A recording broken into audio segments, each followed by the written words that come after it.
25절부터 같이 함께 봉독합니다.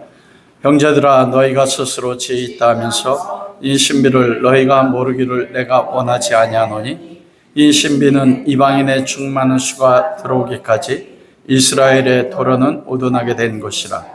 그리하여 온 이스라엘이 구원을 받으리라. 기록된 바 구원자가 시온에서 오사 야곱에게서 경건하지 않은 것을 돌이키시겠고, 내가 그들의 죄를 없이 할 때에 그들에게 이루어질 내 언약이 이것이라 함과 같으니라. 복음으로 하면 그들이 너희로 말미암아 원수된 자요, 택하심으로 하면 조상들로 말미암아 사랑을 입은 자라. 하나님의 은사와 부르심에는 후회하심이 없느니라. 너희가 전에는 하나님께 순종하지 아니하더니 이스라엘이 순종하지 아니하므로 이제 긍휼을 입었는지라. 이와 같이 이 사람들이 순종하지 아니하니 이는 너에게 베푸시는 긍휼로 이제 그들도 긍휼을 얻게 하려 하심이라. 하나님이 모든 사람을 순종하지 아니하는 가운데 가두어 두심은 모든 사람에게 긍휼을 베풀려 하심이로다. 아멘. 오늘은 온 이스라엘의 구원이란 두 번째 말씀을 가지고 함께 은혜를 나누도록 하겠습니다. 지난 시간에 신비가 있다고 말씀했습니다. 잘 공부했나? 성경에 하나님의 신비가 있고 역사 속에 신비가 있다고 말씀했어요. 여러분 그거 어떻게 받으셨는지 모르겠어요. 에베소서에 보면은 하나님의 신비, 비밀이라는 말이 6번이나 나옵니다. 그리고 사도 바울이 오늘 본문 말씀에서도 보면 25절에도 보면 이 신비, 하나님의 신비를 너희가 알지 못하기를 원하지 않는다, 알기를 원한다. 이 신비는 누구만 아는 겁니까? 지금 사도 바울이에요. 즉 뭐냐면 예언입니다. 예언은 무엇이냐면 하나님께서 하나님의 사람들, 구약에는 선지자들이었어요.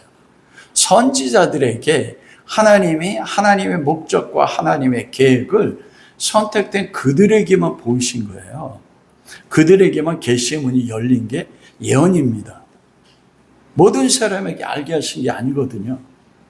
사도 바울이 가지고 있었던 그 로마서 9장에 보면 나에게는 큰 근심과 걱정이 있다. 그것은 내 골육 친척 유대인의 구원 때문에 가지고 있는 근심이었습니다. 여러분에게도 근심 있지 않습니까? 근심이 무엇입니까? 여러분 가진 근심? 저희 딸 세희 근심이 뭔지 전 알아요. 자기 나름대로 대부분은 눈에 보이는 세상적 근심 아닙니까? 근데 사도 바울이 가지고 있었던 것은 자기 동족, 골육 친척 이스라엘에 대한 근심이었어요. 그들이 구원받을 수 있다면 그렇게 사랑하는 예수 그리스도인에 끊어질지라도 원하는 바로다. 그 마음의 원함, 그 동족을 향한 절절한 사랑을 보시고 하나님이 바울에게 이스라엘 민족의 장래, 그리고 이스라엘 민족뿐만 아니라 이방 교회와 그걸 통해서 마지막 때에 하나님이 이루실 것을 예언으로 보여주신 것입니다. 이게 뭐냐면 하나님의 천상의 비밀회의에 참석하도록 하나님께서 사도 바울에게 은혜를 주신 거예요. 여러분 그런 거 경험해보고 싶지 않습니까? 근데 지금 여러분들이 그거 경험하는 거예요. 이 말씀을 통해서. 왜냐하면 하나님의 신비에 대해서 알지 못하기를 원하지 않는다. 알기 원한다고 했잖아요. 하나님이 바울에게 말씀하신 이스라엘의 미래, 그리고 온 이방의 충만한 수, 그 후에 되어지는 모든 일들, 소수의 사람들에게만 계시된 그것을 지금 뭐 한 겁니까? 하나님의 성령이 바울을 통해 우리에게 알게 하신다. 하나님의 때가 되면 이스라엘에 충만한 수가 들어올 것이다. 완성된다는 겁니다. 다른 말로 이야기하면 지금 그리스도의 복음이 유대인들에게 막혀 있는데 이방에게는 열려 있어요. 이게 영원히 열려 있는 게 아닌 것입니다. 이방인의 충만한 수가 찰 때까지 열려 있고 그 후에는 어떻게 돼요? 닫혀질 것입니다.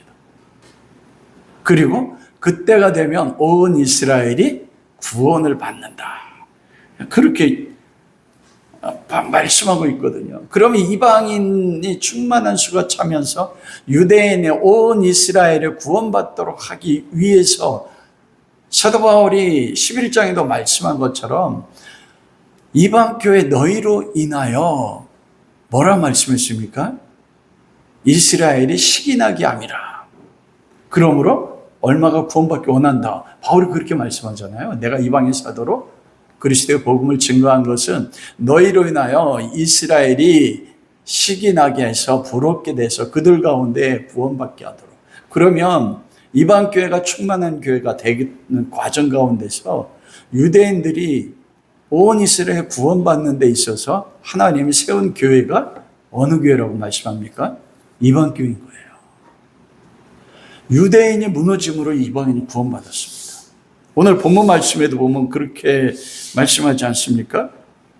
30절 너희가 전에 하나님께 순종하지 않으니 이스라엘 순종하지 아니함으로 이방 교회가 긍휼을 받았어요. 31절 이와 같이 이 사람들을 순종하지 아니하니 이는 너희에게 베푸신 긍휼로 이제 너희에게 베푸신 하나님의 긍휼로 인하여 너희로 인하여 누가 구원받는 긍휼을 얻는다고요? 그들이 온 이스라엘 구원을 얻게 하시는 것이 하나님의 계획이란 겁니다. 다른 말로 이야기하면 하나님이 이방 교회를 세운 목적, 그게 목적 가운데 하나가 뭡니까? 이스라엘의 구원인 것이에요. 그게 하나님이 우리에게 말씀하시는 이방 교회. 그러면 이방 교회가 누굽니까? 우리지 않습니까? 저와 여러분. 그래서 그 가운데 쓰는 역사 속의 신비, 전 그렇게 해석했어요. 대한민국이라고.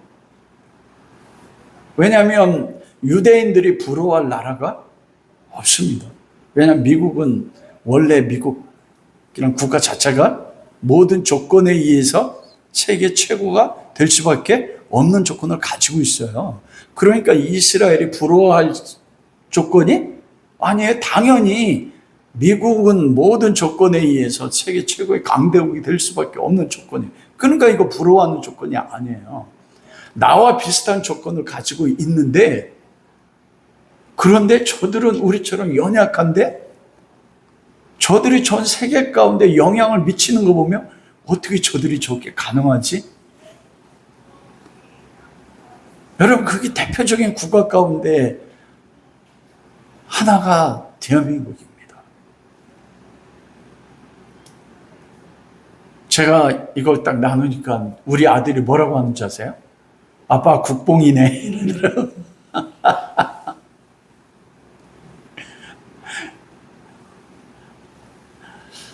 저는 그렇게 생각하지 않습니다. 국뽕이면 어떻습니까?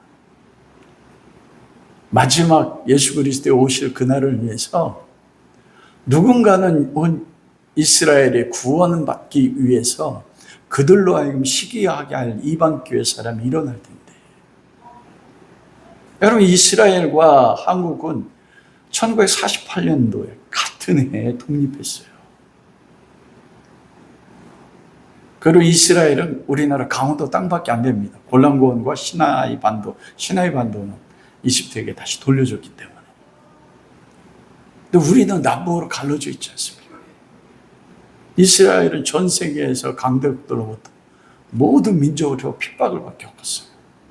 극동아시아에서 모든 민족으로부터 5,000년 역사 속에서 가장 핍박을 많이 받은 민족인데 어느 민족입니까? 대한민국이에요. 그런 핍박 가운데서도 일제시대 빼놓고 국가가 멸망한 적이, 귀속된 적이 없었어요. 한국 민족이. 하나님의 역사 속에서 이스라엘과 한국이 비슷한 부분들을 가지고 있습니다. 그리고 6.25 전쟁으로 70년에 모든 건 무너졌는데 70년 만에 세계 10대 경제 대국, 군사력으로는 몇이래요 요즘? 5위라고 이야기하거든요. 여러분, 트럼프 대통령이 대통령 되면 주한미군 철수할 거에 대해서 많이 두려워하지 않습니까? 근데 많은 그 군사 전문가들이 트럼프가 미군을 철수시키고 대한민국에게 핵을 보유하게 되면, 그때 되면 대한민국이 전 세계에서 가장 강대한 군사력을 가진 국가로 일어날 것이다. 그리고 미국의 많은 주류들이요, 왜 한국에게 핵무기를 보유하지 못하게 하냐면, 대한민국이 지금 가지고 있는 그 과학 기술, 그리고 군사 기술, 그리고 대한민국 국민들이 가지고 있는 국가에 대한 충성심 있지 않습니까? 거기에 딱 한 가지 부족한 게 뭐예요? 핵무기거든요. 그런데 지금 플루토늄, 그 폐기물 처리해서 만들 수 있는 플루토늄 가지고 한국이 만들기 시작하면 핵무기를 4,000개에서 5,000개 이상 만들 수 있습니다. 그 기술은 이미 다 준비됐어요. 박정희 대통령 때. 그러면 막을 수 있는 존재가 없어요. 영향력이라는 것이. 그래서 저는 이거 개인적인 생각인데, 주한미군 철수하는 게, 그들이 주한미군 통해서 저는 우리 국가에 영향을 미치거든요. 전시작전권도 주한미군 사령관에게 있어요. 주권국가인데 유일하게 대한민국만 전시작전권이 미군에게 있습니다. 주한미군 철수하면 전시작전권, 우리나라가 주권국가가 될 수 있어요. 그리고 그 누구도 대등한 위치까지 대한민국이 올라갈 수 있습니다. 그리고 한국교회가 북한을 위해 기도하지 않습니까? 여러분, 오늘 본문 말씀 속에 29절에 하나님의 은사가 부르시면 후회하심이 없다. 하나님이 구원의 목적을 가지고 창세전에 가졌던 그 구원의 계획은 결코 후회하심이 없다. 무너지지 않고 끊어지지 않는다는 겁니다. 다른 말로 이야기하면 하나님의 창세전의 구원 계획에 따라서 모든 것이 움직이고, 하나님의 그 주권적 계획과 목적에서 벗어나서 일어난 일은 하나도 일어날 수 없어요.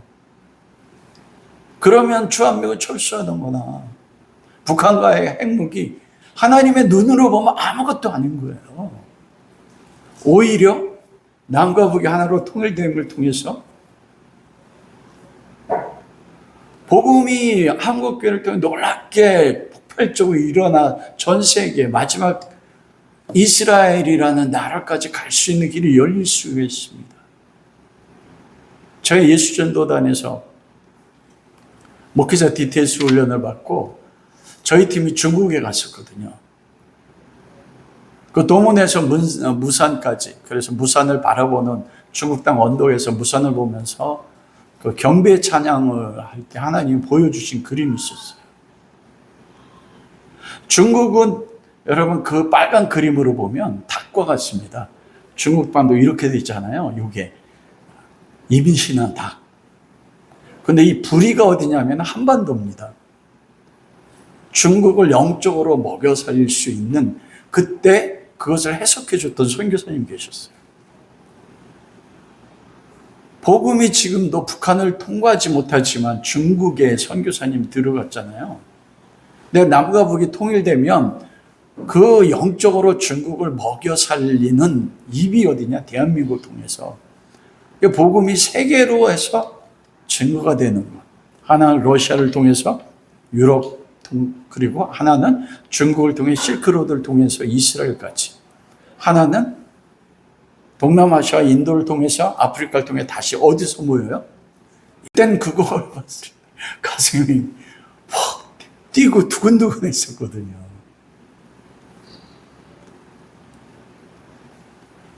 근데 온 이스라엘의 구원이 단순하게 이스라엘 민족만의 구원이 아닌 것입니다.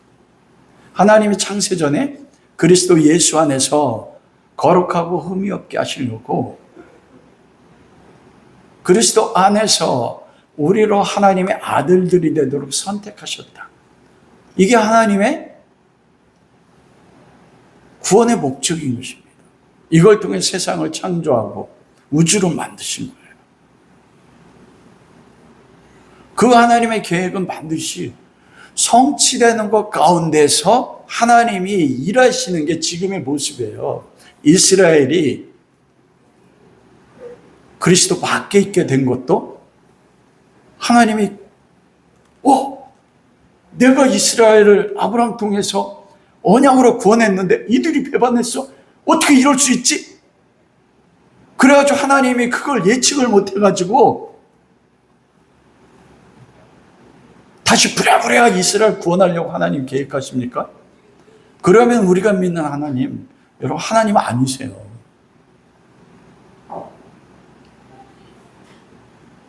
온 이스라엘의 구원이 우리의 이방 교회와 오늘날 우리 삶에 직결됩니다, 여러분. 여러분들이 개인적으로 가지는 소원이 있잖아요. 그 대부분 소원이 무엇입니까? 나 자신에 대한 것뿐만 아니라 가족의 문제지 않습니까? 우리 자녀들의 문제 아니에요.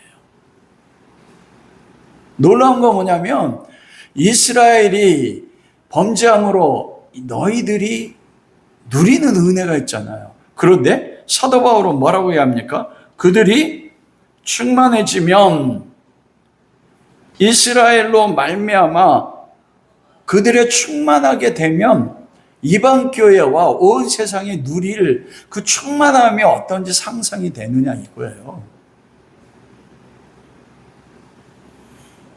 우리가 누리는 것도 놀랍지 않습니까? 여러분들이 소망하는 것들, 여러분 그건 반드시 전 세계적인 그리고 한국교회 전체적인 그리고 역사 속에 있는 지금 역사 속에 있는 모든 교회들, 그게 캐톨릭 처치거든요. 이 캐톨릭이 천주교 캐톨릭이 아니에요. 우주적 교회. 이 우주적 교회 가운데 하나님이 예정하신 에베소 1장 3절에 보면 하나님의 충만한 그 은혜에 대해서 말씀하지 않습니까? 그 충만한 은혜, 그리스도 안에는 만물을 충만케 하시는 자의 충만함이 무엇인지 지금 세상이 그걸 못 누리고 있어요. 교회들 가운데도 성령이 충만하고 하나님 앞에 쓰임받는, 이것은 사람의 숫자에 관계없습니다. 영적인 건. 대형교회라고 해서 그걸 누리는 게 아니에요. 수많은 교회 가운데서 정말 하나님 마음에 합한 교회들 가운데는 그리스도 안에 있는 만물을 충만케 하신 자의 충만함에 대해서 부분적으로 흘러나와서 그걸 경험하지만 그게 그리스도 안에 있는 만물을 충만케 한 충만함의 전부가 아니란 거예요. 근데 하나님이 왜 우리를 창세전에 거룩하고 흠이 없는 하나님의 자녀들이 되게 아들들이 되게 하신 목적이 뭐예요? 에베소 1장 3절부터 계속되면 그리스도 안에서 하나가 되게 해서 뭐라고 말씀합니까? 그리스도 안에 있는, 그리스도 누구예요? 하나님의 두 번째 위격이신 여호와 스스로 계신 하나님입니다. 우주 만물보다 크세요. 이런 세상 사람들이 왜 아침 일찍 일어나면 밤늦게 싸웁니까? 부자들이 그렇게 수십조를 가지고 있으면서도 왜 더 벌기 원합니까? 그게 풍요로움 때문에 충만함, 눈에 보이는 물질적인 충만함 다 누리지도 못하면서. 그런데 그리스도 안에 있는 만물을 충만케 하시는 충만함은 우리가 아브라함에게 왜 조상들에게 물질의 복을 주셨습니까? 그건 상징이에요. 그 시대는 구원을 통해서 하나님의 충만함을 누릴 수 있는 외적 표현이 뭐밖에 없어요? 재물이에요. 재물을 통해서 그리스도 안에 있는 하나님이 하나님 백성들을 주고자 하는 그 하나님 안에 있는 모든 충만함의 부분적인 걸 경험하도록 주신 거거든요. 그런데 오늘날은 예수 그리스도에 있는 모든 목적이 그거에 되어 있죠. 아닙니다. 우리가 누리는 눈에 보이는 세상사람이 그렇게 추구하는 이 지구상에 있는 물질적 충만함이요. 모든 충만함들. 그게 마지막 때가 되면 어떻게 된다고 말씀하셨어요? 다 불태우기가 준비된다고 했단 말이에요. 근데 놀랍게도 우리는 불태워서 사라져야 될 것을 얻으면 그게 하나님 앞에 복 받았다고 얘기해요. 저 세상 사람들이 인정받는 게, 여러분 그 세상 사람의 인정은 어떻게 됩니까? 그것도 불태워 사라질 거예요. 그거 영원한 게 아닙니다. 영원한 거 뭐밖에 없어요? 하나님, 예수 그리스도 안에 있는 모든 것들이요. 그 모든 충만함, 그걸 에베소서와 사도 바울이 로마서에 그걸 말씀하는 거거든요. 그래서 우리가 안 읽었지만 33절에서 36절에 보면 사도 바울이 너무나 그 하나님의 은혜가 깊어서 놀라워서 깊도다. 하나님의 지혜와 지식에 풍성하며 그의 판단에 헤아리지 못할 것 그 얘기를 찾지 못한다. 만물이 주에게서 나오고 주로 말미암고 주에게로 돌아간다. 만물이 보세요. 주 예수 그리스도로 말미암고 주에게서 나오고 주로 말미암고 그리스도에 돌아가는 거예요. 이렇게 돌아가는 데 있어서 만물 안에 충만함이 나오는 게 어디로부터 나오냐는 거예요. 이방 교회가 지금 이방 세상이 누리는 것들이 사도 바울을 통한 하나님 말씀 무엇입니까? 내가 언약한 아브라함의 자손이 무너짐으로 인해서 아브라함과 약속했던 그리스도인의 모든 언약이 이스라엘의 무너짐으로 인해서 그 충만함에 있는 풍성함의 일부가 너희 가운데 흐르고 있는 거야. 이게 바울의 말씀이에요. 여러분, 그럼 우리가 무슨 소원을 가져야 됩니까? 눈에 보이는 세상적인 고지에 올라가는 이런 차원 말고요. 여러분, 예수님 인격적으로 만나셨잖아요. 그리스도를 인격적으로 만났을 때 우리가 경험하는 그 그리스도 안에 있는 아버지의 사랑, 예수 그리스도 십자가의 은혜, 여러분 그것이 우리로 하여금 오늘날 길이 보이지 않아도 뭐예요? 가게 하는 거거든요. 언젠가는 길이 열리고 언젠가는 더 충만함을 누릴 수 있다는. 근데 그것은 이 땅에서 우리가 물질적인 것이나 사람의 인정을 통해서 얻어지는 거고 비교할 수 없었습니다.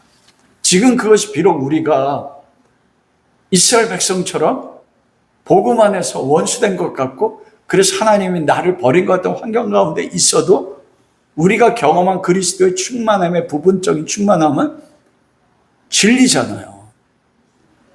그것도 놀라워서 우리로 하여금 고난과 빛이 보이지 않는데도 의지해서 간다고요. 누구도 나를 인정하지 않는데 왜 십자가를 집니까?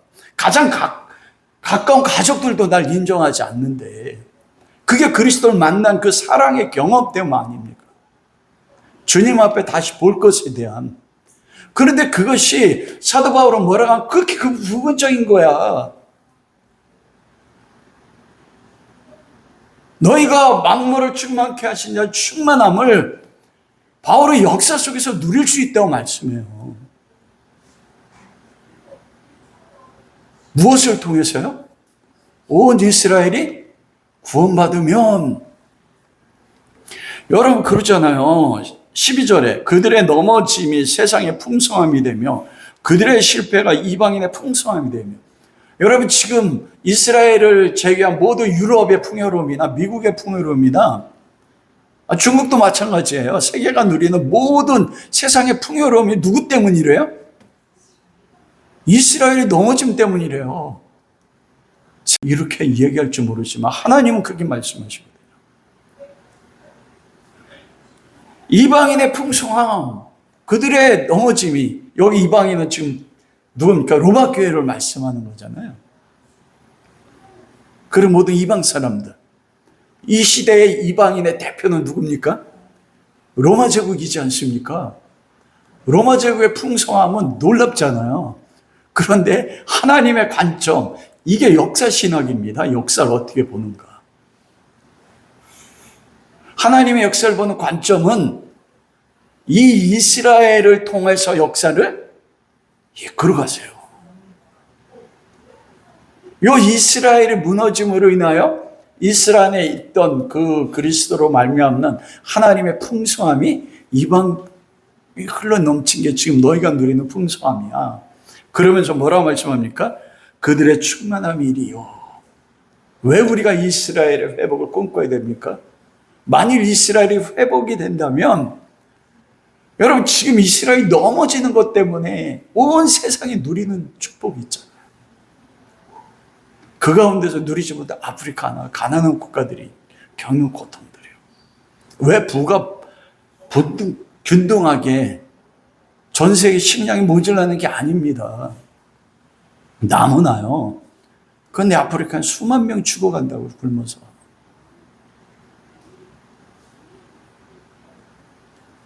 만일 이스라엘에 구원받는 그들이 온 이스라엘 구원받아서 그들의 충만함으로 인하여 하나님이 아브라함을 통하여 이스라엘과 언약한 그리스도 예수 안에 있는 만물을 충만케 하는 충만함이 역사 속에, 세상 속에, 교회 가운데 흘러 넘친다면 여러분 어떤 일이 일어날까요?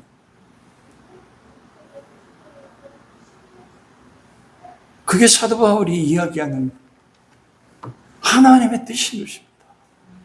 여러분, 이스라엘의 구원이 우리와 관계없습니까? 제가 이 말 하면 여러분 어떻게 해석할지 모르지만 여러분들이 지금 하나님 앞에서 하나님과 관계에서 하나님으로 성령으로 충만함을 받고 누려지는 모든 것들은요, 이스라엘이 온전히 회복됐을 때 그 안에서 부어지는 것과 비교할 수 없습니다. 그게 사도 바울이 말하는 로마서 말씀이에요.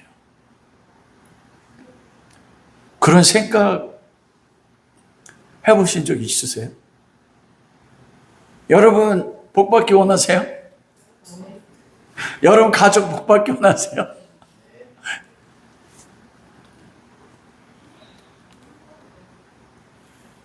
부분적인 거는 우리가 충성함을 얻을 수 있습니다. 그러나 하나님이 약속한 그리스도 안에서의 만물을 충만케 한 충만함, 이건 유대인이 이스라엘 민족적으로 돌아와 충만해질 때 그때 넘쳐나는 거예요. 와, 저는 이 말씀을 통해서 꿈을 꾸게 되면 놀라운 겁니다. 상상이 안 돼요. 제 생각으로는 하나님이 이스라엘 통해서 온 인류를 복을 주려고 하는 하나님의 계획이, 그 창세기 12장 1절 아닙니까? 1절에서 아브라함에게 너는 아비 본토고 친척을 떠나 내가 지시할 때만 가라. 내가 너에게 복을 주어 너를 복의 근원이 되고 너를 저주하는 저주하고 너를 축복하는 자를 내가 축복하니 너로 말미암아 모든 민족이 복을 얻으리라. 놀랍잖아요. 너 아브라함이지만 아브라함 안에 누가 있습니까? 이스라엘 민족이 있습니다. 그 안에 또 우리도 있어요. 우리 영적으로. 너로 말미암아 모든 민족이 복을 누리는데 이스라엘이 무너졌는데 그것 때문에 지금 온 세상이 복을 누린단 말이에요. 여러분 생각을 넓히세요. 말씀의 시야를 넓히십시오. 단순하게 우리가 지난 시편 122편에 예루살렘을 복을 구하라고 했잖아요. 예루살렘은 이스라엘의 하나님의 도성 아닙니까? 그러면 너에게 평강을 준다, 형통함이 그들에게 있다고 말씀하거든요. 우리가 단순하게 예루살렘을 가슴에 품고 다시 예루살렘에서 온 백성들이 여호와를 경배하는 그때를 소망하고 기도하는 그 자체만으로도 뭐라고 말씀합니까? 하나님의 평강, 그리고 하나님의 형통함이 너희에게 있다고, 이게 하나님의 말씀이에요. 제 말이 아닙니다. 성경 말씀입니다. 그러면 이스라엘이 회복되고 온 예루살렘 가운데서 이방인 교회와 유대인 교회가 하나 됐을 때 세계 가운데 일어날 그 하나님의 역사 얼마나 놀라울까. 우리는 무엇을 보고 신앙생활 하십니까? 여러분, 그래서 오늘 본문에 온 이스라엘이 구원을 받는다. 이 구원이 뭘까요? 이스라엘만 구원받는 게 아니고 이방인의 충만한 수가 들어오기까지 이방인도 구원을 받잖아요. 그때 이방인의 충만한 수와 온 이스라엘이 뭐가 돼요? 하나가 될 때 구원이 열려요. 구원에는 세 가지가 있다고 했습니다. 하나는 예수 그리스도를 믿어 거듭나는 게 있고, 두 번째는 그리스도를 믿고 은혜 가운데 살아내는 거. 세 번째가 그리스도의 재림으로 완성된 하나님 나라에서 구원의 완성. 이 두 번째 영역의 구원입니다. 왜냐하면 이때 재림이 이때 생기는 건 아니에요. 좀 이따 말씀드리겠지만. 구원이 무엇입니까? 여러분, 구원받기 원하잖아요. 구원받으셨어. 또 구원받기 원해. 여러분이 하나님 앞에 원하는 최고의 소망이 뭡니까? 네? 주님 보는 거.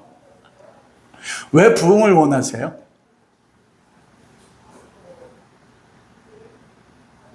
부흥. 저기 보세요. 부흥.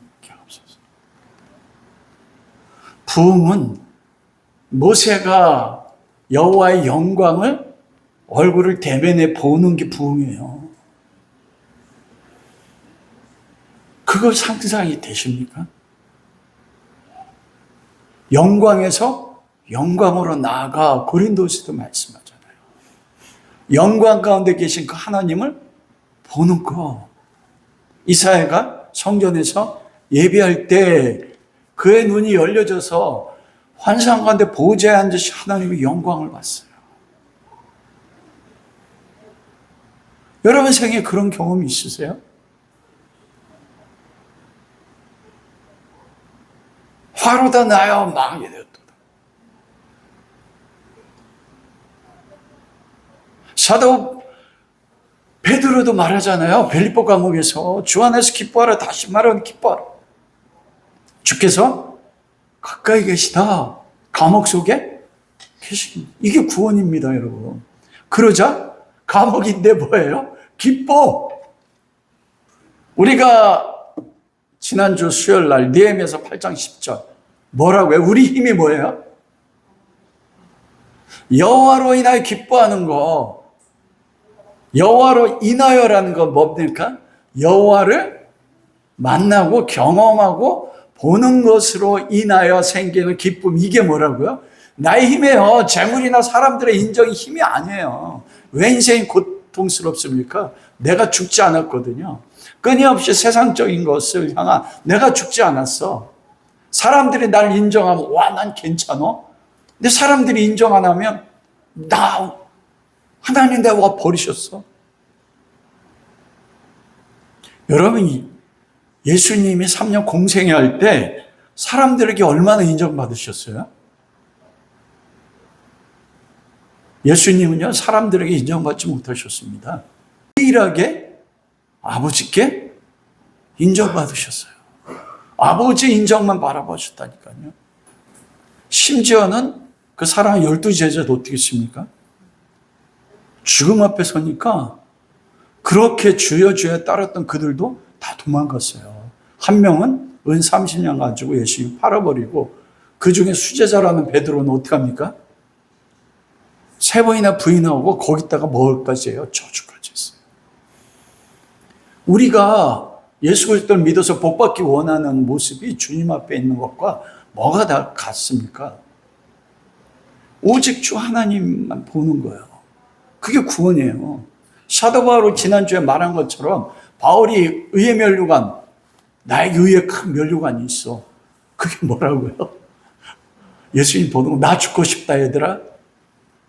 내 삶이 괴로워서 죽고 싶은 게 아니고 나 내 주님, 다메섹에 만난 그 주님 이를 잊을 수가 없었거든.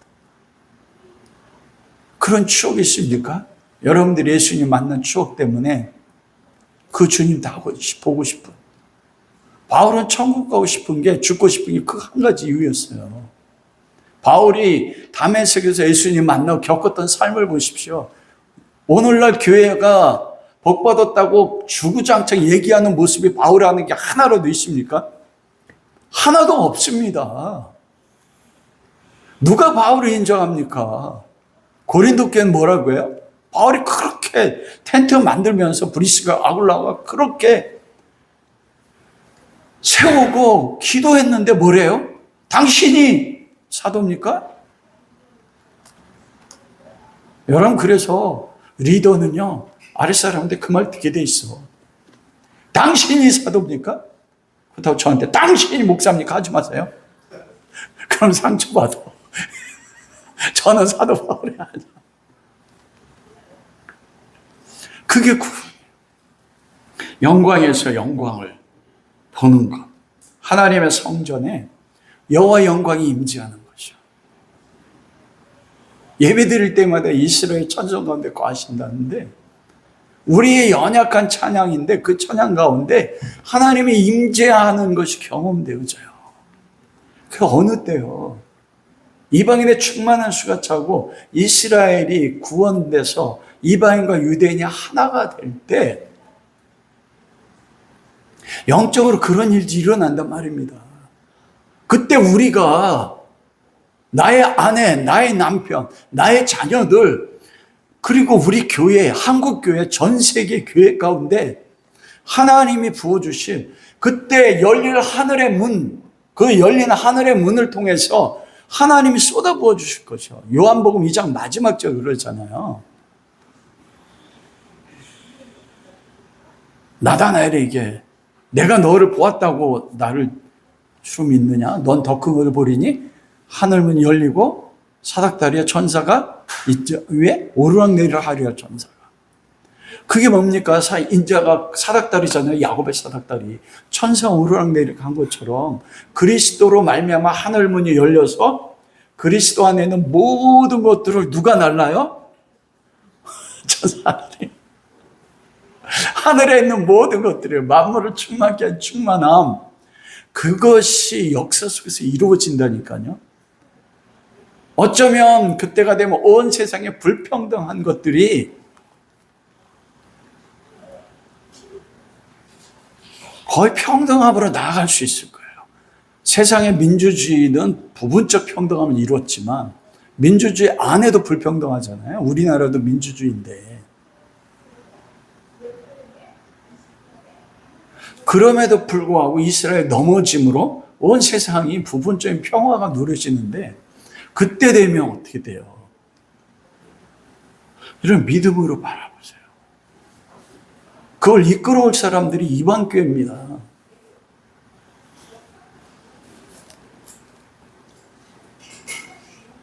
그 이방인의 충만한 수와 온 이스라엘이 하나가 될 때 우리가 조금 전에 찬송 불렀잖아요.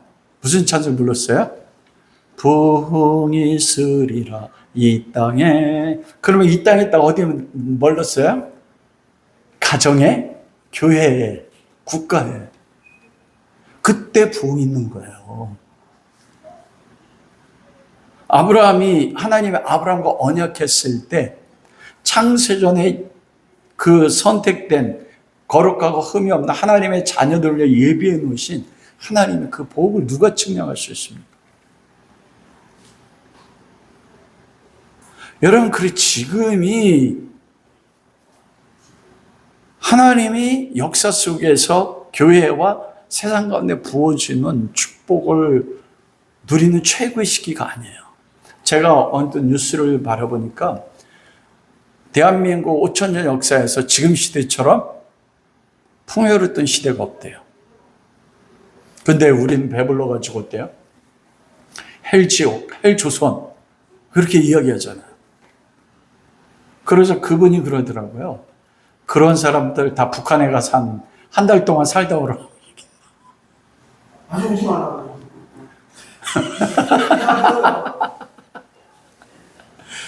지금 북한이 지금 너무 어려운 상황입니다. 압록강에 물이 차가지고 1,500명 이상이 지금 실종되고 그런데도 김정은밖에 안 나와요. 생긴 게 뭐가 생겼어요? 저 비슷하다고 하지 마세요. 저쪽은 그래. 무너져야 되거든요. 복음 안에서. 가정 안에 부흥.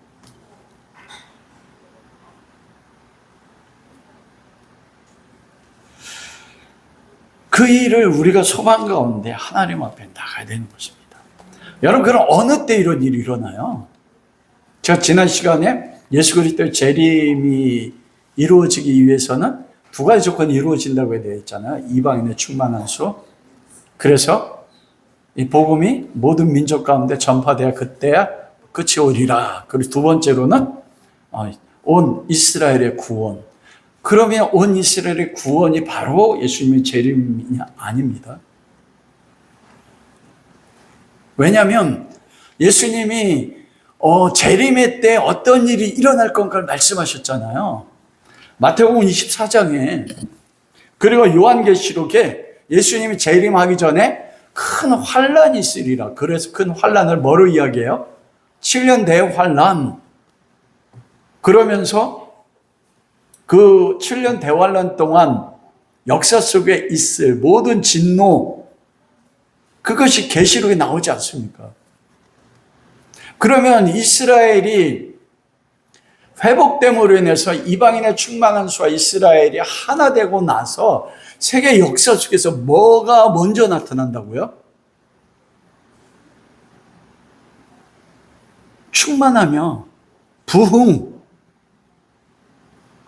이스라엘로 말미암아, 넘어짐으로 말미암아 우리가 지금 세상이 누리는 이 풍성함이 있는데, 이스라엘이 회복돼서 이방인이 하나가 될 때 그들로 말미암아 온 세상에 누릴 뭐가 온다고요? 대부흥이 온단 말이에요. 그 부흥은 어마어마하게 먼저 오는 것입니다.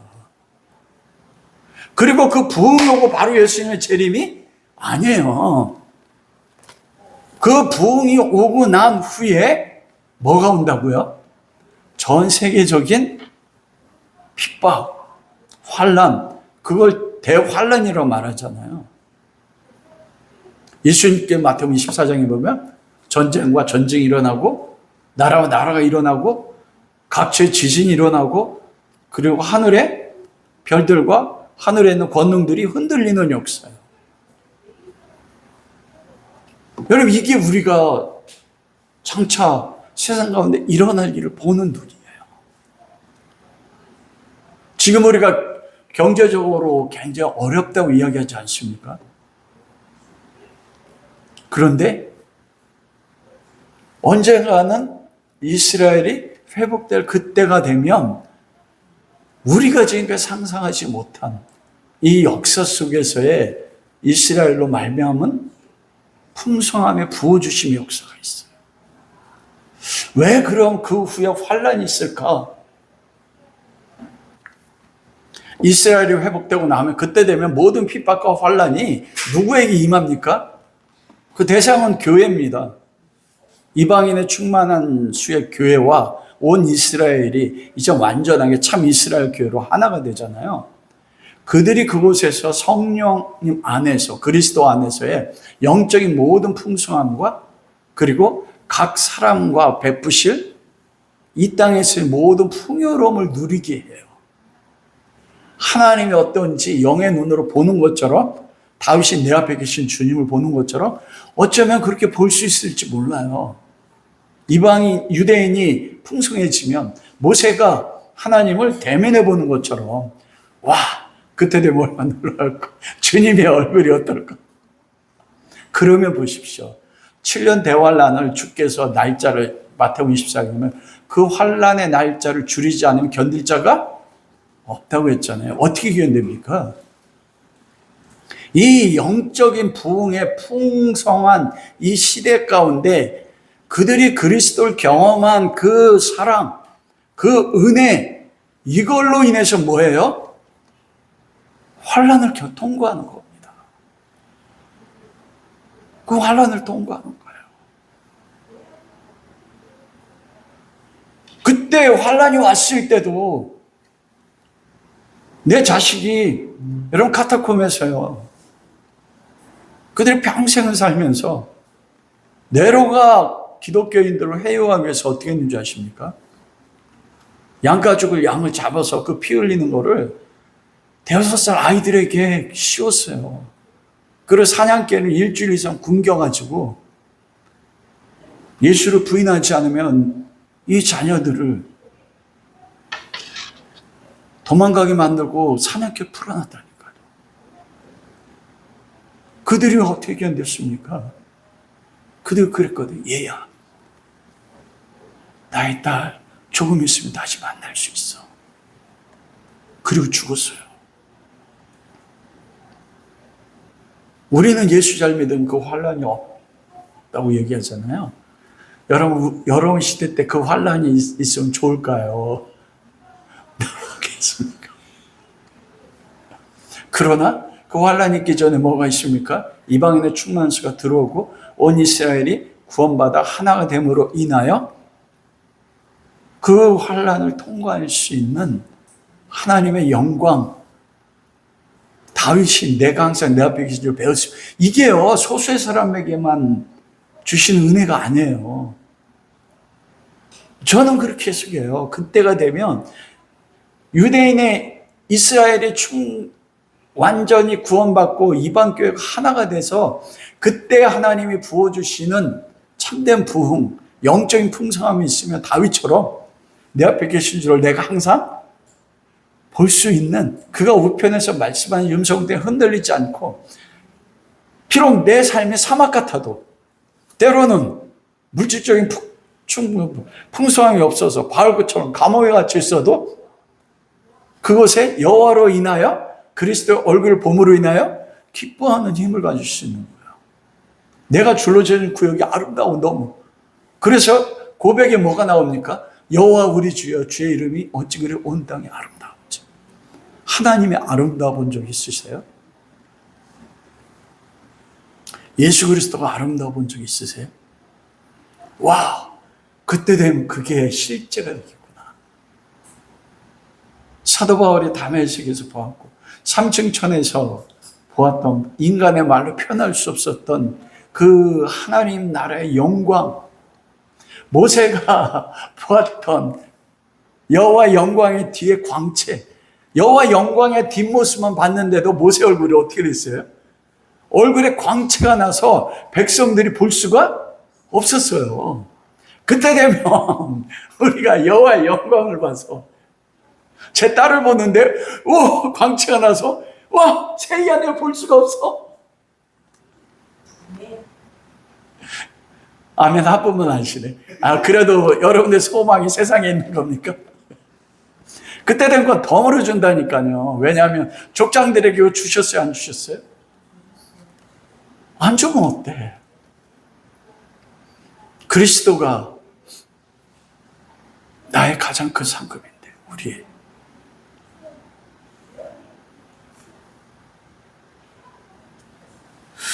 여러분, 말씀을 마치도록 하겠습니다.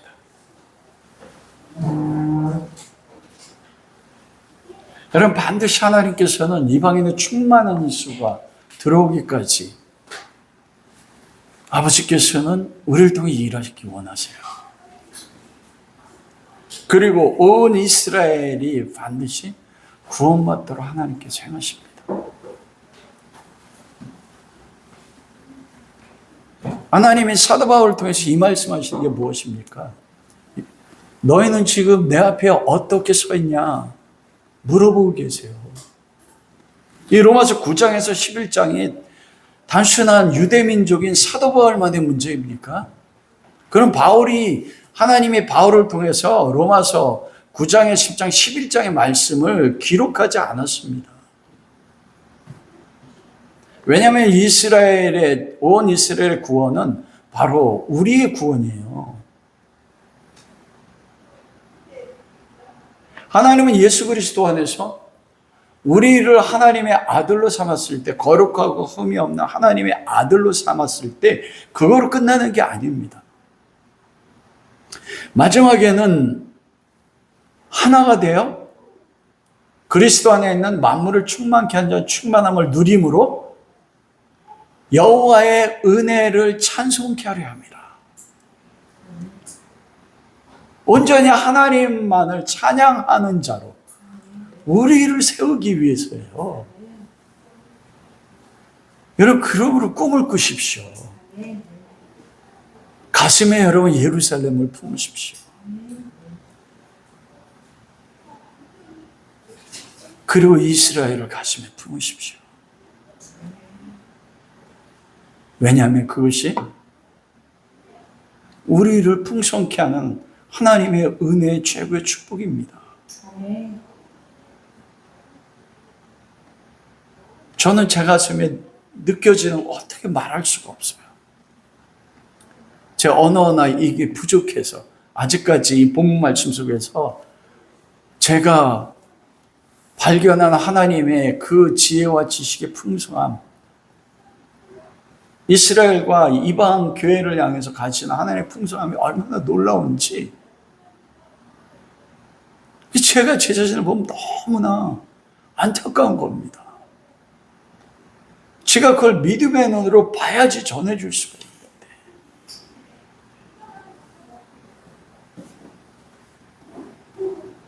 근데 저는 다시 꿈꾸기 시작했어요. 왜? 제가 끊임없이 하나님 앞에 물었던 질문이 하나님 왜 이 60이 넘은 나이에 이곳에 개척을 세웠습니까? 저 한 가지 발견했습니다. 우리에게 있는 가장 가까운 이방인들, 이방인의 충만한 수가 들어차기까지, 그리고 어쩌면 가장 작은 눈에 보이지도 않는 조그만한 하나님께 드림일지 모르지만 그 하나님의 마음에 따라서 지금 역사 속에 있는 이스라엘을 가슴에 품던 거예요. 여러분 지금 이스라엘과 하마스 전쟁하는 걸 보면서 뭘 느끼십니까? 느끼는 게 없죠. 저는 이 말씀을 보면서 내 자신이 얼마나 이기적인지 봤어요. 전 말씀을 통해서 이스라엘 보지 못하더라고요. 이스라엘이 하마스와 전쟁하는 걸 통해 온 세계가 비난하는데 하나님의 성경적 역사의 관점으로 그들을 보지 못하면서 죽어가는 팔레스타인 사람이나 그걸로 인해서 이미 죽은 이스라엘 사람들이나 그것을 바라본 하나님의 마음은 어떨까? 우리의 믿음과 신앙이 아버지께서 우리를 구원하기 아들을 죽이시며 사랑하셨는데 저는 아버지 하나님 마음을 모르더라고요. 제가 설교하지만 그 절절한 마음을 어떻게 알겠습니까? 그 하나님 기도해요. 하나님 그 아버지의 마음 알게 해주십시오. 아버지의 눈이 있는 곳에 나의 눈이 있기 원하고 아버지의 마음이 있는 곳에 나의 마음이 있기 원하는 찬양도 있지 않습니까? 아버지의 눈이 어느 곳에 있는지 아버지의 마음이 어느 곳에 있는지 우리 끊임없이 우리밖에 몰라요.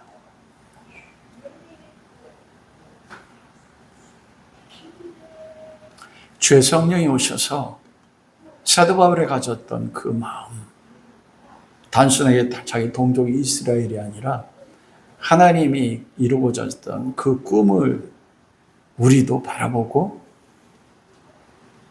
앞으로 미래 역사 속에서 이방인의 충만한 수와 온 이스라엘의 구원을 그때를 바라보고 가슴에 품고 우리가 할 수 있는 저와 여러분 됐으면 좋겠습니다.